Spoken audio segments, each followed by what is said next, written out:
చేసుకుంటారని చెప్తారా ఏంటి? వీళ్ళ టైంలోనే మన ఏకగ్రీవాలు అయినాయి చాలా వరకు. ఇప్పుడు కూడా చేస్తారు, మురికినే నోటితో అంటారు అంతే. ఏకగ్రీవాలు ఇప్పుడు సింపుల్ లెక్క ఏంటంటే, ఒక కార్పొరేటర్ సీటుకి ఒక విజయవాడ, విశాఖపట్నం లాంటి చోట్ల మినిమం 1 crore అవుతుంది.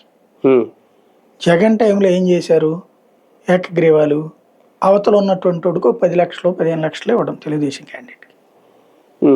అదే సందర్భంలో ఈ మిగతా అది ఇండిపెండెంట్లకు 1 లక్ష లేకపోతే బెదరేయడమో చేసేస్తే పక్క వెళ్ళిపోయారు. మొత్తం ఈడ్చిపెడితే 50 లక్షలు అయిపోయింది. 1.5 ఖర్చు పెట్టి జనం అంతా తిరిగి హడావిడి చేసుకునేదంటే ఏకగ్రీవంలో 50 లక్షలతో పైన అయిపోయింది. అంతే సింపుల్. ఆ ఆస్పెక్ట్ లో చూసుకున్నారు. ఈ 50 లక్షలు పెట్టగలిగినోడు ఓ 50 ఆ ఎమ్మెల్యే గారికి సమర్పించుకోవాలి. అంటే 1.5 కోట్లు జనాలకు ఖర్చు పెట్టి మళ్ళీ తనకి ఎక్కటిస్తాడు? ఎమ్మెల్యేకి డబ్బులు ఇలేడు కదా.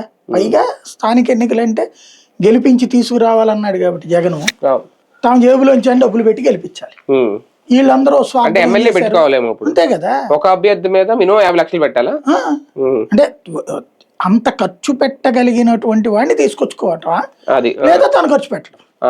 సింపుల్. ఇక్కడ మంచి కార్యకర్త అని చెప్పి తనన్న పెట్టుబడి పెట్టాలి, లేదా పెట్టుబడి పెట్టగలిగినోడే మంచి కార్యకర్త జనాలు తీసుకొచ్చి అభ్యర్థికి పెట్టాలి. ఈ రెండోదే చేస్తారు.